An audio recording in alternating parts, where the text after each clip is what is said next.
Družba, spet sem jaz. Tokrat se nahajamo v Biblioteca del Estado, ki to pomeni državna knjižnica. In sicer smo šli sem, ker imajo tukaj oltar.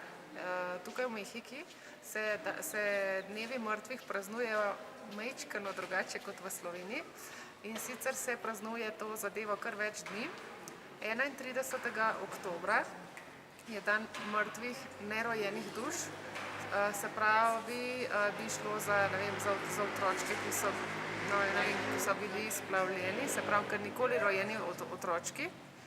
1. novembra je dan mrtvih otrok in 2. novembra je dan mrtvih odraslih. In sicer oni praznujejo, dobesedno praznujejo to zadevo, oni dodajo veselje k temu prazniku.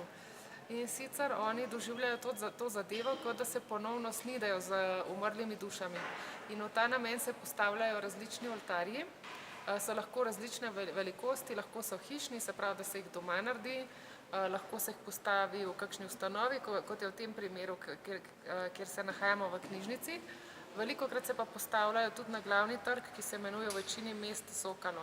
No, tokrat v Pachuki, kjer stanujemo mi, ni nobene ofrende, se pravi oltarčka, je bilo pa lansko leto, so se vpisali v Guinnessovo knjigo rekordov, ker so naredili eno gromozansko z površino 800 kvadratnih metrov. Se pravi, bilo 40 krat 40 metrov je bila zadeva velika. No in sicer so oltarčki, najbolj običajno ima 7 nivojev. In sicer to predstavlja 7 nivojev, ki jih prepotuje duša od takrat, ko zapusti telo, pa do takrat, ko pač pride do večnega počivališča. Po pač verovanju skupine Otomi, to je pač ena skupnost, pa predstavlja to 7 glavnih grehov. Obstajajo pa tudi za, ne vem, 2 nivojev, recimo, da en nivo predstavlja zemljo, drug nivo pa predstavlja nebesa. No in kaj postavijo na te oltarčke? Različne stvari, moram reči, da je veliko simbolike v tem. Postavi se na zgornji nivo se postavi en obok in sicer to pomeni, predstavlja prehod v svet mrtvih. Potem so pa različne zadeve, recimo ena zadeva, ki se reče papel picado, en tak papirček iz luknje. In ta predstavlja veter. Potem so sveče je seveda simbol vere, pa tudi simbol ognja. Potem je voda, kozarca z vodo velikokrat postavijo na oltarje, to je zato, da se mrtvi lahko odžejajo. Sem poslušala zadnjič v enem radijskem programu, da velikokrat postavijo, recimo, če imajo oni, ne vem, 5-6 umrlih, za katere se postavlja oltarček, velikokrat postavijo še en dodaten kozarc za kakšno dušo, za katero noben ne moli in za katero noben ne postavi oltarja, se pravi, so solidarni tudi na tem nivoju. Potem zemljo pa predstavljajo semena, pa zdaj dan današnji pa velikokrat postavljajo žaganje obarvano po tleh okoli tega oltarčka. No, pa tudi vsi pridelki so zemlja. Potem jasno ne sme manjkati hrana. Na vseh teh oltarčkih zagotovo je kruh mrtvih, o katerih sem govorila v prejšnjem videu. Če slučajno niste videa pogledali, ga greste lahko pogledati, pa tam pač zveste kaj več o tem kruhu. Pa hrana, ki so jo pokojniki imeli radi, recimo lahko fižol, lahko je mole, lahko je tamal, lahko je, ne vem, karkoli so pač radi jedli, se tja postavi. Potem so pijače, so lahko alkoholne in brezalkoholne, tudi odvisno od tega, kaj je rad pil pokojnik. Potem dajo tudi osebne predmete, se pravi, ne vem, včasih, če so umrli otroci, so kakšne igračke tam, ne vem, če je umrl kakšen mizar, so bile lahko tudi kakšna zadeva, ki jo je uporabil za delo. Ta človek lahko je čisto kakšen oseben predmet, ki je bil velikega pomena za pokojnika. Obleke tudi pokojnikov so lahko tam. Rožice ne smejo manjkati, ene rožice so zelo tipične za ta čas, ki se imenujejo cempasúchil. Te rožice pa predstavljajo, pač je dekoracija, jasno, da tako bolj prijazno pa lepo izgleda, pa predstavljajo tudi dobrodošlico. Diego, tu no sabes de qué hablé. Potem so arome, razni vonji, velikrat postavijo timijan, pa kamilice, lovor, to je pa simbol za čiščenje duše. No, potem od verskih zadev je pa kakšen križ se najde, lahko tudi kakšen rožni venec, sveče, to se vidi tukaj na teh oltarjih in lahko, mislim, vidijo se res razne stvari.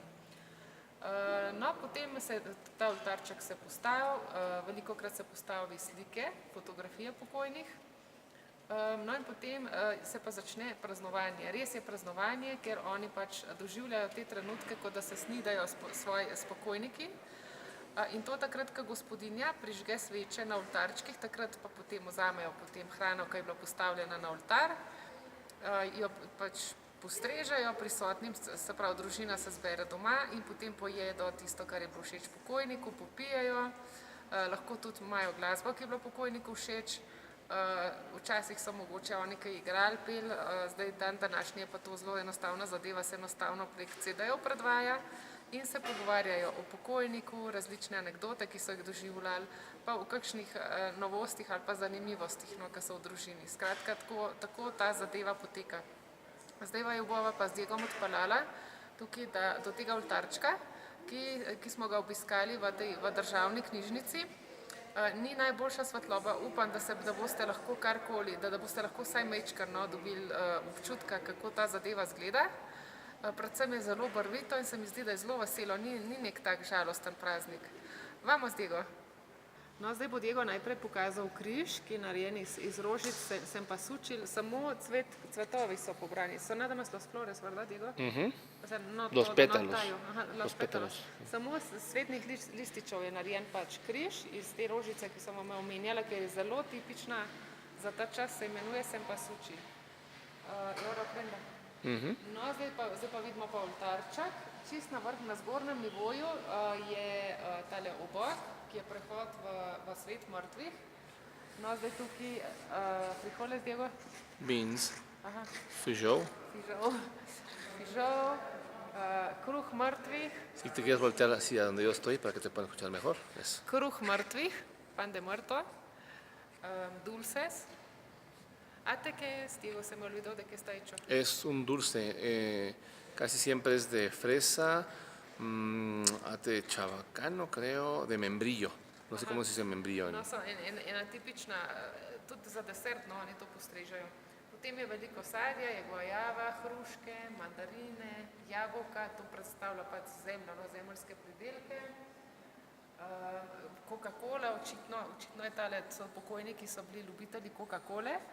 In ker se nahajamo v knjižnici, so tudi knjige, ne, kot osebni izdelki, potem so svečniki, veladoras, libros, cocas, kaj mi falta? Mandarinas. Mandarinas, manzanas, peras. Manzanas, peras, caña. Caña. Sladkorni trs. ¿Me falta algo más? Las calabazas pequeñas, mečkane. peras. Hruške. ¿Qué más? Está en 5 niveles, ¿verdad? Así es. Je pa v 5 Un vaso de agua, ahí está el vaso de agua. Tale kozarček vode, pa kruh. También, ¿no? Sí, mucho pan. Okay. Takšni so oltarčki. Hay una taza de café, perdón. Še ena skodelica kave. Takšni so oltarčki v Mehiki, tale mogoče majčkan večji, no tudi v kakšnih hišah take večje naredijo. Sem poslušala na enem radijskem programu tudi, da v vasicah, v veliko vasicah, pač če greš ti v teh dneh tja, te povabijo in da ti z njimi poješ in ti nič ne zaračunajo, pač ideja v tem, da jih spremljaš, ne, in da se družiš z njimi v takih trenutkih. Tako, upam, da ste dobili eno osnovno idejo, kakšni so oltarčki v Mehiki. Nekaj malega sem vam povedala, kakšen pogled imajo oni na dan mrtvih. Upam, da se vam je prispevek zdel zanimiv. Če želite slišati še več tega, se lahko naročite na najin kanal. To naredite tako, da aktivirate zvonček spodaj pri videu. In se slišimo za naslednjič.